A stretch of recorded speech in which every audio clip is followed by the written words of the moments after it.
Assalamualaikum warahmatullahi wabarakatuh. Gimana teman-teman? Kabarnya sehat selalu ya untuk kita semua. Buat kalian nih, buat lu semua yang sudah telat bayar pinjol, jangan panik. Ada kunci buat bebas dari jeratan. Jadi simak video ini sampai habis. Nah, buat lu yang lagi telat bayar, merasa hidup lu nggak akan pernah lepas dari lilitan utang ya, percaya deh. Banyak dari kita yang ngerasain hal yang sama atau pernah merasakan hal yang sama. Tapi ada satu hal yang bikin lu nggak akan bisa lepas seumur hidup dari pinjol. Kecuali lu hilang dari dunia ini. Dan gue jamin 100% ini valid. Nah, lu gak akan bisa lepas kalau lu gak ngilangin dan ngindarin beberapa hal ini dari diri lu. Nah, lu tahu nggak, masalah utama yang bikin lu terjerat pinjol itu bukan cuma soal duit yang gak ada. Justru yang paling bahaya itu pikiran lu sendiri. Ya, gue selalu bilang di video-video sebelumnya itu pikiran lu sendiri. Lu lebih sibuk mikirin kapan data lu mau disebar data, kapan DC datang ke rumah. Nama baik lu bakal hancur atau gimana. Padahal seharusnya fokus lu tuh gimana cari duit. Bukan masalah ketakutan hal-hal yang belum tentu kejadian. Coba deh sekarang lu renungin. Saat lu telat bayar, masalahnya kan keuangan. Karena memang nggak ada duit. Mungkin lu di PHK atau baru resign. Tapi yang lu pikirin malah hal yang menakutkan tentang DC. Apa untungnya mikirin itu? Nama baik. Bro, konsep pinjol itu KTA. Kredit tanpa anggunan. Anggunannya apa? Anggunannya itu harga diri lu. Semakin lu takut, semakin gampang DC ngiring lu buat gali lubang tutup lubang. Ya, ingetin kata gue. Nah, gue perhatiin banyak banget orang yang telat bayar pinjol itu bukan nyari uang buat bayar, tapi malah nyari tahu tentang DC. Ini salah jalur, guys. Emang apa sih yang menakutkan dari DC? Nggak ada. Dia manusia, sama-sama makan nasi, keluar berak. Yang bikin lu takut tuh pikiran lu sendiri. Lu yang mikirin, lu yang ketakutan. Gimana mungkin lu bisa lepas dari jeratan ini kalau lu berhadapan langsung sama pikiran lu sendiri? Pikiran jahat yang ngebayangin asal lu disita, diproses hukum, atau orang sekitar lu tahu atau dipermalukan. Lawan terberat itu pikiran lu sendiri, bukan galbainya. Nah, galbay itu simple, tinggal gak usah bayar udah selesai, ganti nomor silahkan. Tapi balik lagi, kenapa sih lu bisa pinjol? Jawabannya karena lu saat itu nggak punya uang. Atau mungkin lu pengen beli sesuatu, akhirnya ya karena konsumtif lah. Terus juga kenali juga kenapa lu nggak bisa bayar. Karena lu nggak punya duit kan. Berarti masalahnya itu di uang. Jadi kenapa lu masih mikirin kapan DC datang? Daerah mana yang mau dikunjungin? Sebar data atau enggak? Ini udah lari dari kenyataan namanya. Kalau pikiran kayak gini, nggak lu keluarin dari diri lu, gue jamin seumur hidup, lu nggak akan lepas dari jeratan ini. Ya. Karena lu nggak ikhlas menerima takdir hari ini. Lu harus ikhlas dong. Ini kenyataan. Ini jalan hidup yang harus lu jalanin. Lu bilang nggak mau terjebak pinjol, tapi faktanya lu udah terjebak. Lu bilang nggak mau galbay, tapi faktanya kehidupan ngajak lu buat galbay. Apa lu mau hindari? Ya kan enggak. Nah, terus apa sih resiko sebenarnya dari galbay pinjol? Risiko sebenarnya adalah ketakutan yang disumbang dari pikiran lu. Lu akan berlawanan dengan diri lu sendiri sampai detik ini.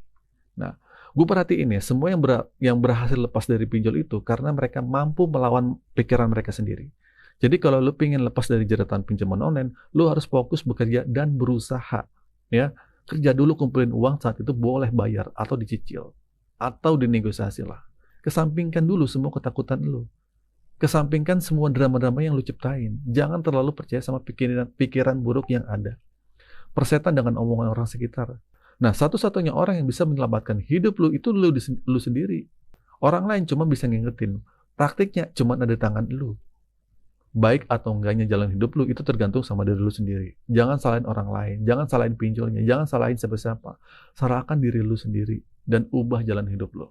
Nggak bisa lu tiap hari, bang, galbay, ini aman apa enggak, bang, ini aman apa enggak. Faktanya lu tuh nggak mampu bayar. Walaupun gue tahu ya yang lu tanya aman ini maksudnya ada DC apa enggak. Oke, kalau kayak gitu, gue tanya balik nih. Hari ini lu punya duit nggak? Lu bisa bayar nggak? Poinnya tetap sama kan? Minjem karena nggak mampu. Bayar juga karena nggak mampu. Nggak bayar juga karena nggak mampu. Gimana caranya sesuatu yang nggak mampu ini jadi mampu? Nah, ini PR buat lo. Terus, tentang masalah ada orang katanya mau hapus data sama backup data. Nah, jangan sibuk mikirin jasa-jasa yang nggak jelas.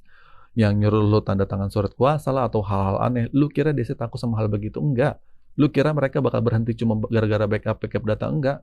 Lu kira bakal lu beli stiker di rumah gitu, anti DC itu enggak ada gitu. Itu cuma penipuan lah. Cuma buat ngelabuin pikiran lu. Itu cuma memanfaatin ketakutan lu yang terjadi hari ini. Kalau lu pengen lepas dari jeratan pinjaman online, ubah mindset lu, ubah cara berpikir lu, hadapi dengan gentleman. Dan lu katakan di hati lu, oke, gua nggak mampu bayar. Berbarengan dengan itu, kita harus siap. Ya, gua tampung resikonya. Itu namanya gentleman. Kalau lu pengen gabay tapi nggak ditagih, nggak ditelepon, nggak ada yang mau ngehubungin atau nggak mau disebar data, ya lu pinjam aja sama bapak lu atau teman-teman lu, ya sama teman juga kadang ditagih kan. Tapi ini ranahnya ranah pinjol, men. Jangan jadi orang egois demi menyelamatkan hidup lu buat masa depan. Ya. Gunakan pikiran lo sebagaimana mestinya. Jangan cuma lu paksa mikirin hal-hal buruk. Bang, gimana kalau DC datang ke rumah? Saya nggak ada duit nih, Bang. Jelasin dong, Bang.